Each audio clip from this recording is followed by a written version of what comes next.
할렐루야. 오늘은 본문의 말씀을 가지고 악인에 대해서 말씀을 증거하려고 합니다. 거기 4절에 보면 악인은 그 교만한 얼굴로 말하기를 여호와께서 이를 감찰치 아니하신다라고 말씀합니다. 악인을 말하면서 악인은 어떤 사람이냐? 그 얼굴에 대해서 말합니다. 그 교만한 얼굴로 말한다라고 말씀합니다.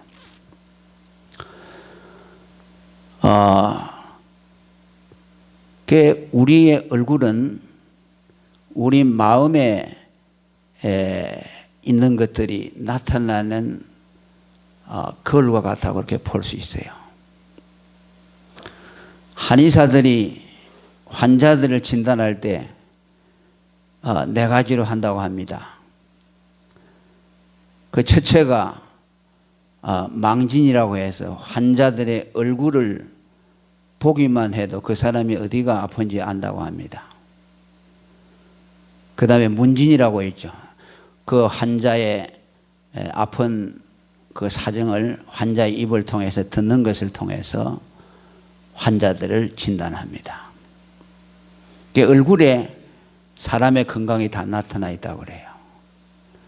이건 보면 좀 어느 정도 성경적인 근거가 있는 것 같아요. 우리의 믿음도 우리 믿음이라는 건 내면의 영적인 역사지만은 그것이 숨겨진 채로 있는 것이 아니고 우리 얼굴을 통해서 나타날 수가 있다는 것이죠.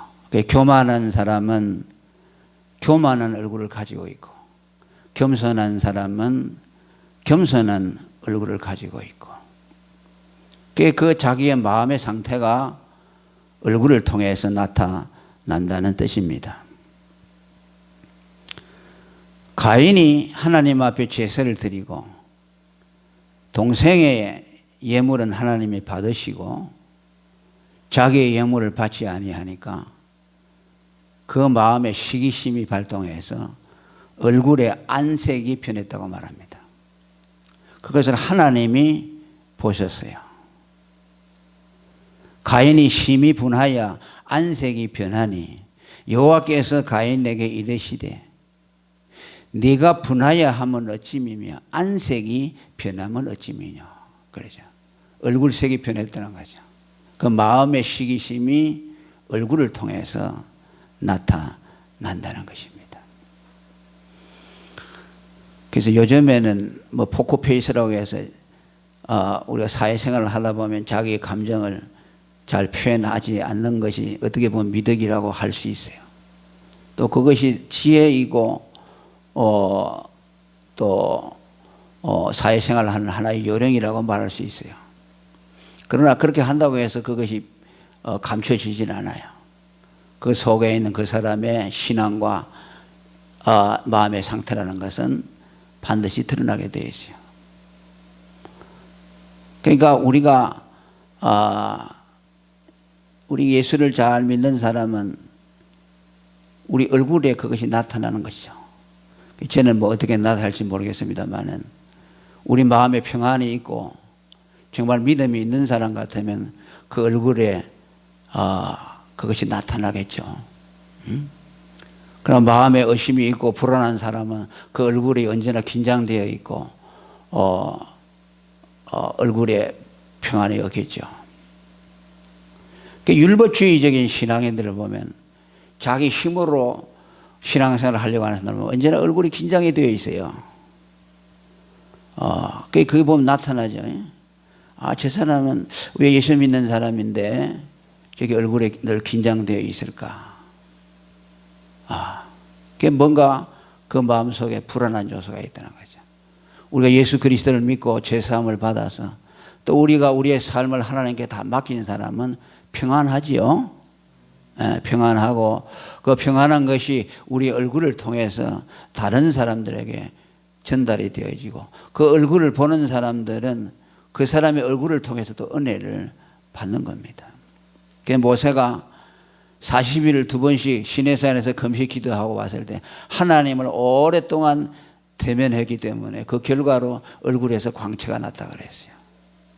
얼마나 광채가 났던지 사람들이 눈이 부셔서 볼 수가 없어서 얼굴의 수건을 가리었다고 그렇게 성경 기록합니다. 우리가 그렇게 될 수는 없을지라도 우리가 정말 우리의 얼굴을 통해서라도 다른 사람들에게 은혜를 끼칠 수 있기를 바랍니다. 이제 목사도 그렇게 되기를 원하는데 잘 안 돼요. 잠언서 15장 13절에도 마음의 즐거움은 얼굴을 빛나게 한다고 말합니다. 우리가 예수 믿고 제사함 받고 마음이 기쁘면은요 그 얼굴에 빛이 나게 한다고 그랬어요. 잠언서 27장 19절에도 물에 얼굴이 비치는 것과 사람의 마음과 얼굴은 같다고 그랬어요. 물에 우리가 얼굴을 비춰보면 거울처럼 많이 드러나잖아요. 그와 같다는 거예요. 우리의 마음이 물에 비친 거울처럼 얼굴에 나타난다고 그렇게 말씀합니다. 사람의 마음도 그 사람의 얼굴을 통해서 드러난다고 말씀합니다. 그래서 우리는 하나님 보실 때에 너는 정말 믿음이 있는 사람이다. 우리가 꾸밀 필요는 없지만은 정말 내가 내 삶의 겉으로 드러나는 표정을 통해서 내 믿음이 증거될 수 있기를 바랍니다. 그 다음에 두 번째로 이 악인은 하나님의 심판과 하나님의 존재를 믿지 아니한다고 말합니다. 악인은 그 교만한 얼굴로 말하기를 여호와께서 이를 감찰치 아니한다 하시며 그 모든 사상에 하나님이 없다 하나이다. 이것을 현대인의 번역에 아주 쉽게 번역을 했습니다. 하나님의 심판에 대한 관념을 믿지 않습니다. 그래서 벌 주는 이가 어디 있느냐? 감찰한다는 말은 벌 주는 이가 없다고 말이야. 누가 나를 벌 줄 것이냐? 하나님이 벌을 주느냐? 하나님이 어디에 있느냐? 하나님은 벌도 주지 아니하고 그분은 존재하지 아니한다고 말하는 것이 악인의 모습이라는 뜻입니다. 그런데 여기서 우리가 좀 관심을 기울일 것은 하나님에 대한 심판에 대한 불신과 하나님의 존재에 대한 것이 연결이 되어 있어요. 벌 주는 이가 어디 있느냐? 하나님이 어디 있느냐? 이것이 연결되어 있죠. 무슨 말씀입니까? 하나님의 심판을 믿지 아니하는 사람은 하나님의 존재를 믿을 수 없다는 것을 말씀합니다. 우리가 생각하기에는 하나님이 믿어지지 않기 때문에 하나님의 심판을 믿지 않는다. 그것이 아니고 하나님은 심판하지 않는다. 하나님에 대한 두려움이 없는 자가 하나님을 믿지 아니한다라는 뜻입니다. 하나님의 심판이 먼저 나와 있어요. 다른 말로 하면 누가 하나님을 믿느냐? 하나님의 심판을 믿는 사람, 하나님의 두려우심을 믿는 사람이 하나님을 믿을 수 있다는 뜻입니다.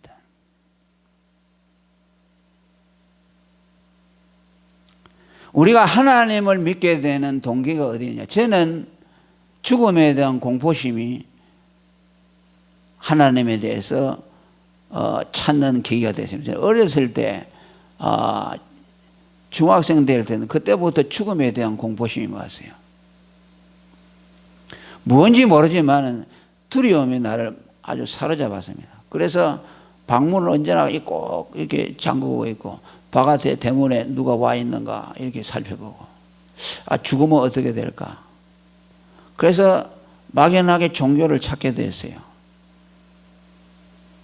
이 종교에도 기웃거려보고 저 종교에도 기웃거려보고 불교에도 심취해보고 그랬습니다. 그런데 그것이 결국 하나의 씨앗이 되어서 그 두려움이 하나님을 만나게 하지는 못했어요. 그러나 하나님을 찾는 하나의 동기가 되었어요. 두려움이죠. 그래서 종교가들은 말합니다. 인간이 가진 두려움이 종교의 씨앗이라고 말하는 사람들이 있습니다. 그건 어느 정도 근거가 있습니다. 두려움을 모르는 사람은 종교를 가질 수 없어요. 두려움이 없는 사람들이 많습니다. 죽음에 대한 두려움도 모르고요, 미래에 대한 두려움도 모르는 사람들이 있어요. 사람들을 만나보면요, 저것이 담대한 것인지 용기가 있는지 이건 모르지만 왜 인간이 본능적으로 두려움을 가질 텐데 저 사람들에게는 저런 두려움이 없을까? 그 두려움이 없으니까요, 하나님을 믿을 생각을 하지 않아요. 종교를 가지려는 생각을 하지 않습니다. 그래서 하나님이 인간을 부르실 때 그 순서가 뭐인가 하니까 두려움과 공포와 하나님에 대한 심판에 대한 그 관념이, 거기에서 두려움이 하나님을 찾도록 만들어야 된다.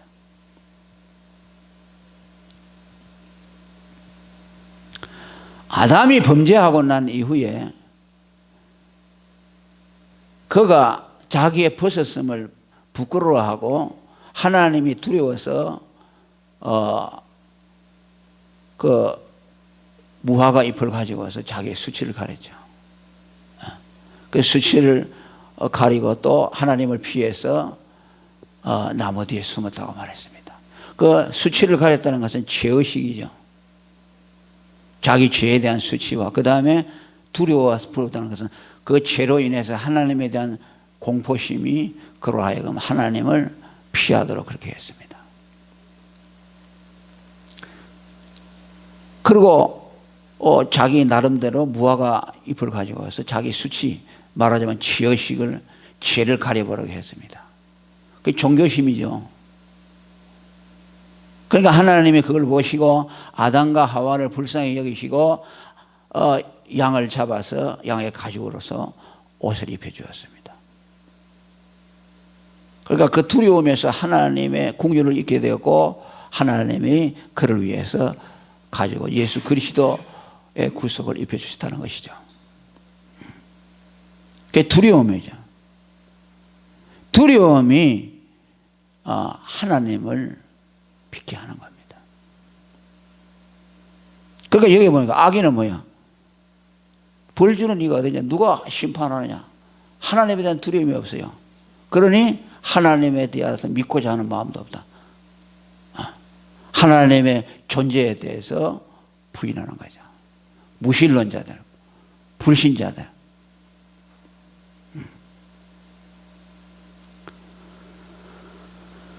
여러분들도 아마 예수를 믿게 된 것이 제일 밑에 밑바닥에 뭐냐면 두려움이 있을 거예요. 죽음에 대한 두려움이 있는데 무엇이 두려움이든지 간에.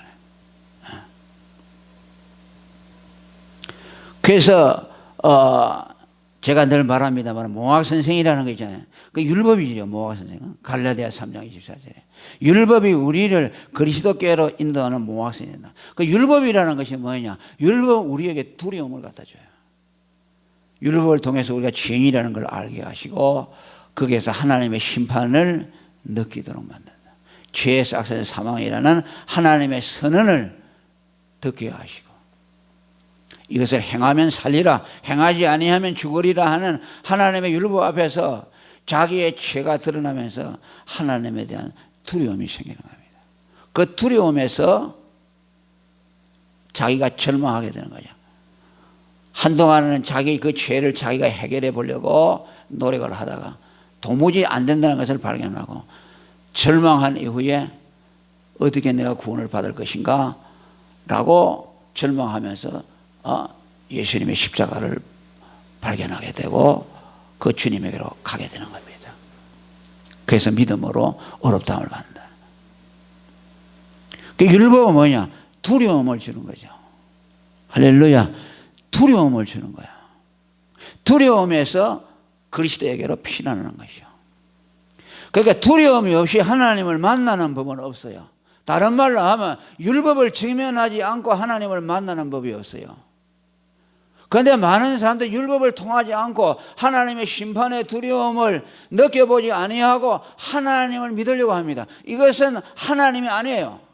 그런 하나님은 없어요. 하나님은 반드시 율법을 통해서 만나도록 되어 있어요.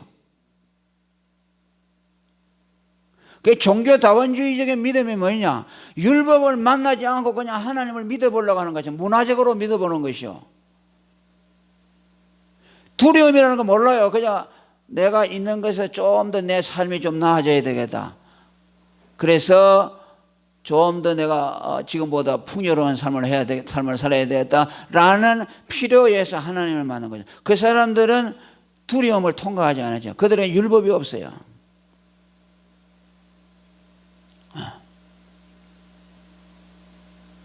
하나님은 어떤 하나님이냐? 반드시 구원의 하나님이어야 됩니다.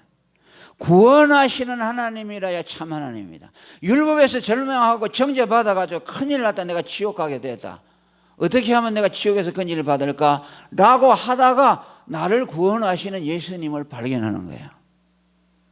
십자가에 달린 그 예수가 하나님이라는 것을 믿게 되는 것이요. 그러니까 반드시 삼위일체 하나님을 만나게 되는 것이요.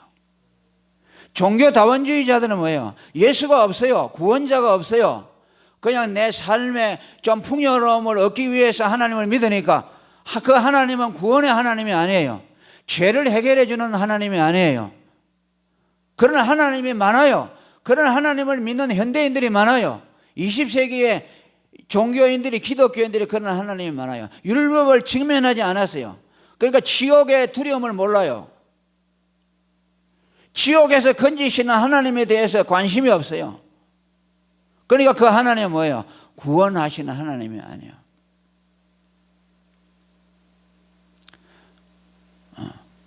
그 인본주의 심리학이라는 거예요. 인본주의 심리학이 뭐냐니까 오늘날에 이 죄의식이라는 것을 이런 부정적인 감정이라고 생각해서 죄의식을 가지면 정신병이 생기니까 죄의식을 가져서는 안 된다.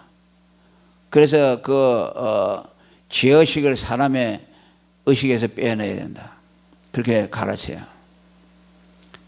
그리고 그들이 하나님을 소개해 줍니다. 하나님을 소개해 주는데 심판하시는 하나님을 믿지 마시고 평안을 주시는 하나님을 믿으세요 라고 가르쳐요. 좋은 말이잖아요. 왜? 예수님이 나타나서 내가 내게 평안을 끼치노니 그러죠. 평안을 준다 그러죠. 그 샬롬의 하나님이니까 죄의식 갖지 마세요. 평안하세요. 마음을 평안하게 가세요. 그게 뭐냐면 종교 심리학적인 하나님이에요. 그건 뭐예요? 두려움이 없이 그냥 바로 넘어가는 거죠. 두려움, 율법을 거치지 아니하고 바로 하나님께 넘어가요. 그럼 그 하나님이 참 하나님이냐? 하나님이 아니에요. 우리의 평안은 뭐입니까? 율법에 가서 그냥 죽어야 돼요. 사형 언들을 받아가지고 완전히 절망해가지고 어떻게 하면 좋을까 라면서 그때 예수를 발견해서 우리 제 문제를 해결한 결과로서 오는 것이 평안이에요. 아멘. 이걸 거치지 않고 평안을 바로 주는 것이요. 종교 심리학적인 하나님 개념이라는 것이. 그렇게 하면 뭐 정신요법으로 좀 효과는 있을지 모르지만은 그건 성경이 말하는 것이 아니죠. 그 사람이 병이 어떻게 해서 왔든지 간에 그 사람에게 필요한 것은 뭐냐 하면 율법의 정죄를 받고 자기가 죄인이라는 걸 반드시 깨달아야 됩니다. 그가 막 두려워서 불안해 죽어도 그가 죄인이라는 거, 왜 네가 죄인이 되냐? 네가 죄인이기 때문에 됐다. 예수를 붙들면은 죄 용서를 받는다. 그래 가지고서 그게 열매로서 평안이 나타나도록 해야 돼요. 그런데 그거 안 하고 그냥 쓱 덮어놓고 하나님은 평안 준다 청한다. 그 하나님은 참 하나님이 아니요. 그 적극적인 사고방식 로버트 슐러가 말한 대로 교회 오면은 교인들에게 목사가 죄를 말하지 마라, 부정적인 것이니까. 그러면서 하나님을 섞여줘요. 죄를 책망하지 않고 율법을 통하지 않고 하나님을 어떻게 만납니까? 그 하나님은 막이요. 반드시 죄를 직면하고 죄에서 절망해가지고서 오호라 나는 공고한 사람이라도 내가 죽게 되었다. 내가 이렇게 지옥 가게 되었다. 어떻게 하면 할까 몸부림을 치는데 저 갈보리 산상에 예수님의 십자가가 나타나는 것이요. 아, 저 예수님을 믿으면 내가 살겠구나. 그때 예수님이 구원자로 나타나는 것이죠. 절망을 안 하는데 구원자가 나타납니까? 안 나타나요. 예수님은 구원자요. 하나님은 구원자요. 구원자는 누구에게 나타나요? 죄에 절망한 자에게 나타나요. 오늘 교회요, 이거 죄를 통과하지 않은 사람들이 많아요. 율법을 통과하지 않은 교인들이 많아요. 굉장히 많아요. 그냥 예수 믿고 마음의 평안이라도 누려보고 이 불안한 세상이니까 좀 내가 위로나 얻어보겠다, 좀 삶을 풍요롭게 해야 되겠다, 이런 생각을 가지고 하나님을 믿는다고 하면 그 사람은 가라지로 남을 수밖에 없어요. 그 사람은. 그러니까 그렇게 믿는 하나님은 대단한 하나님이 아니죠. 그저 내가 있는 데서 조금 도와주시는 하나님이니까 그 하나님에게 감사할 마음도 안 생기죠. 그러나 율법을 통과해서 절망해서 죽어버렸다가 지옥에 갈 자가 예수가 내일 구원해 죽으면 얼마나 고마워요. 그 사람은 하나님을 위해서 살게 되어 있어요. 여러분들이 생각해 보세요. 여러분들이 율법을 통해서 하나님을 지금 만난 것인가?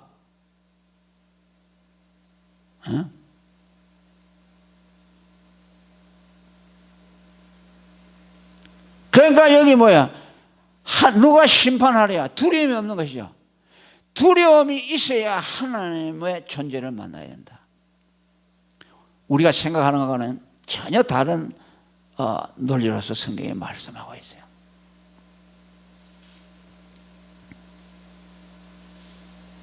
그 다음에 여기 악인의 모든 사상에는 하나님이 없다 하는 것에 대해서 좀 더 생각해 보려고 합니다.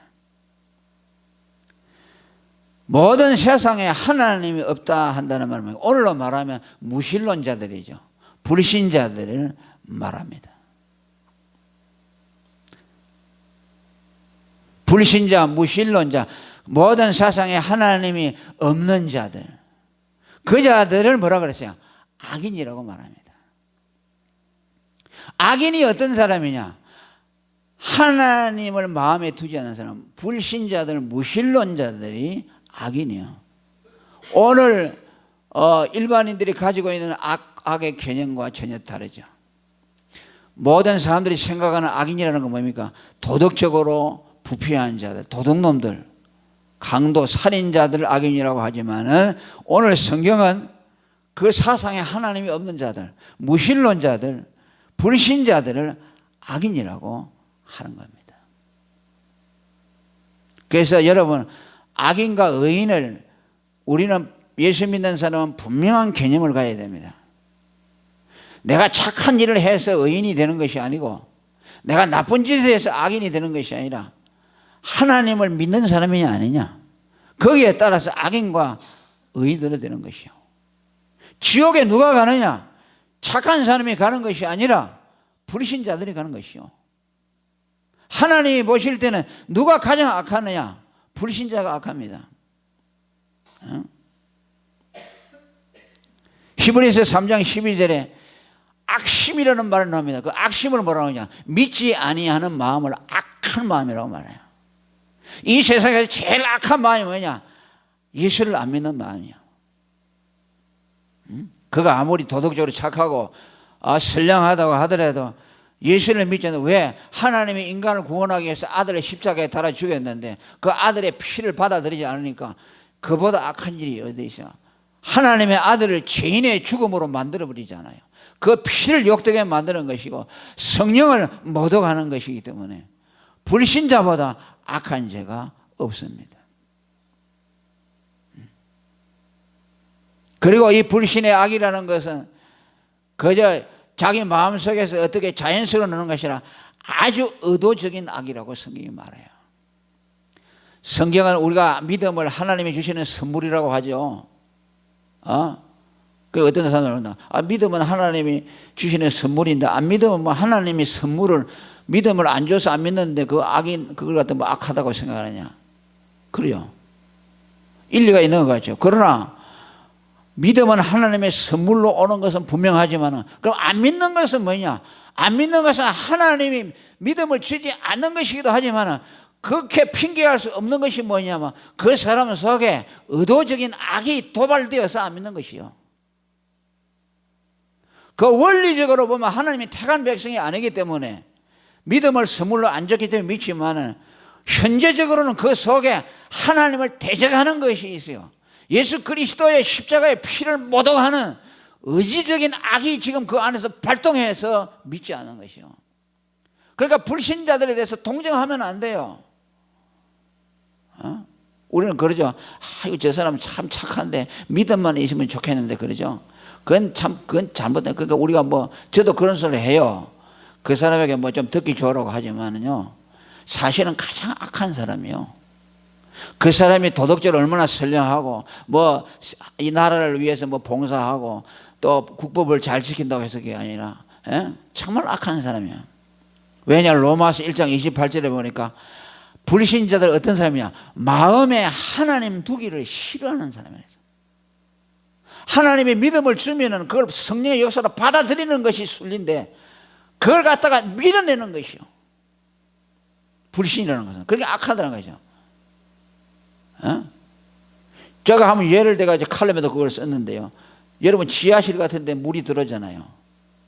물이 들어오는 것이요. 그 물이 들어오면은 그냥 받아들이는 것이요. 그건 하나도 힘이 안 들잖아요.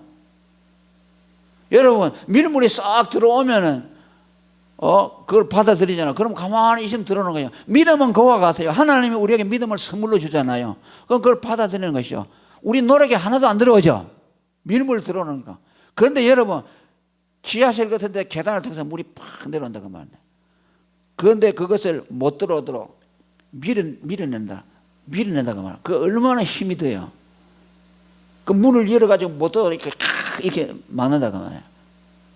그러니까 하나님이 우리에게 믿음을 주시는데 안 믿는 사람은요, 물을 못 들어오도록 막는 것처럼 그 얼마나 힘이 많이 들어가요. 그 의도적인 악이 그 속에서 발동된 결과라는 것이죠. 그러니까 그가 하나님에 대해서 얼마나 악한 마음을 가지고 있어요. 불신자들은 하나님에 대해서 악한 사람들이요. 그러니까 하나님이 그를 지옥에 보내는 것이죠. 하나님이 우리를 구원하기 위해서 예수님이 십자가에 못 박아 죽였어요. 그리고 설교회자가 와서 설교하잖아요. 설교하면 성령이 와서 그 사람 마음의 문을 계속 두드리고 있어요. 계속 은혜를 쏟아부어주고 있어요. 그런데 그 사람은 앉아서 밀어내는 것이요. 사탄이 와서 못 듣게 만들고, 그 다음에 자기 의도적인 악이, 이거 그런다고 예수 믿는다고 천국 간다고, 이거 하나님 어디에 있노? 조롱하고 앉는 것이죠. 그러니까 동정의 여지가 없어요. 그들을 악인이라고 그렇게 말씀하고 있어요.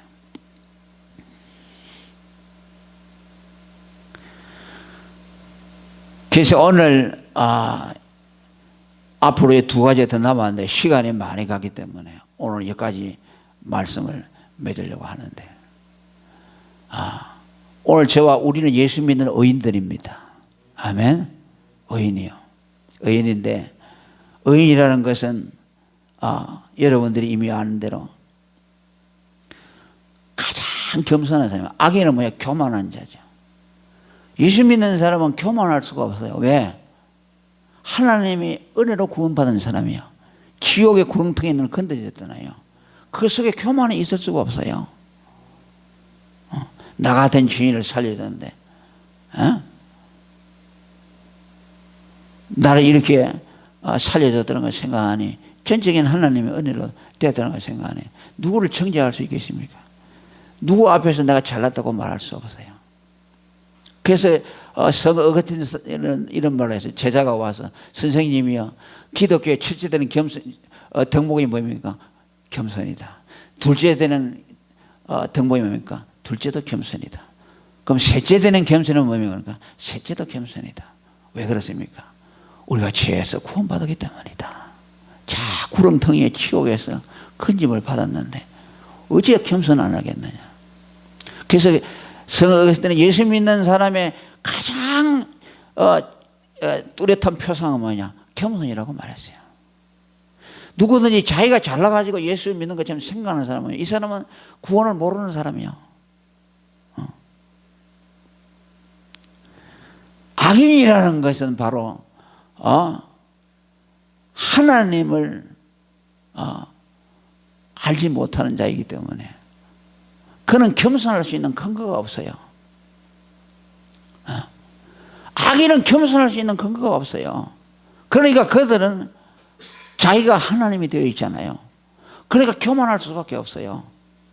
자기가 제일 높은 데 있기 때문에 마치 사탄이 천사가 타락해서 일된 것처럼 땅에 떨어져서 저 음부에 처해진 것처럼 그는 교만한 자였죠. 그래 우리는 잘할 것이 없으니 언제나 하나님 앞에서 우리 자신을 낮추고 우리를 하나님의 어느 자리에 갖다 둔다 할지라도 여러분들을 지옥에서 건져주신 그 자리보다는 높잖아요. 아멘.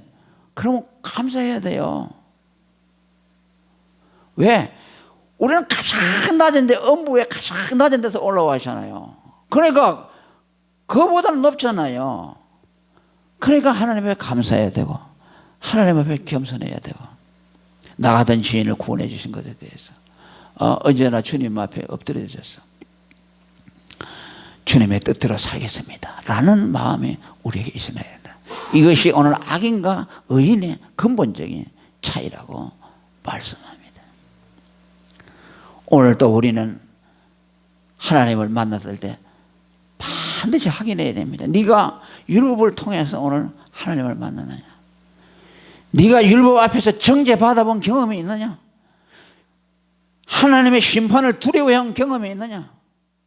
없잖아요. 많은 사람이 내게 사고 날까 싶어서 두렵고 질병 날까 싶어서 두렵지. 정말 하나님의 심판이 두려워서 내가 지옥 가야 될 자가 하나님 앞에서 살아났다.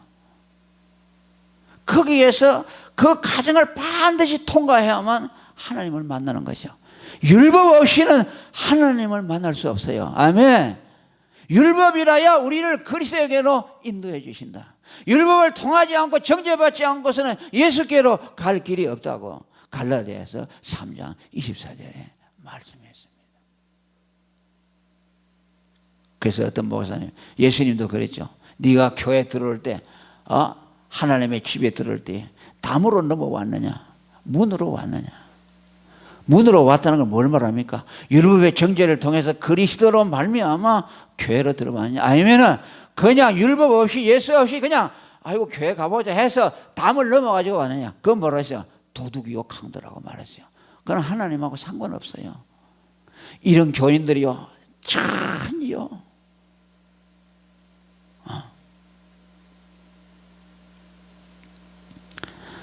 오늘 우리 반석교회는 제가 이 복음을 대해서 이게 확실히 가르치기 때문에 정말 여러분들은 구원이 뭐라는 걸 잘 알기 때문에 악인과 의인이 뭐라는 걸 잘 알기 때문에 우리는 그런 걱정을 하지 않아도 된다고 생각합니다. 오늘 그래서 우리들은 내가 언제나 내 마음속에 예수 그리스도가 주로 모셔지고 그분의 십자가의 보혈이 내 삶 속에서 날마다 나타났어. 내가 죄인됨을 날마다 하나님에 고백하고 내가 하나님의 사랑으로서 오늘도 살아가고 있다는 것, 이것을 언제나 생각하면서 늘 우리는 주님 앞에 겸손해져서 하나님을 높이고 우리의 남은 생애가 하나님을 높이는 그 이름을 높이는 그런 겸손한 삶이 되기를 간절히 축원합니다. 여러분들은 언제나 겸손하시기를 바랍니다. 할렐루야. 여러분들을 통해서 하나님의 은혜가 나타나기를 바랍니다. 자, 통성어로 기도하겠습니다. 하나님 아버지 감사합니다. 성령으로 도와주시옵소서. 아버지의 사랑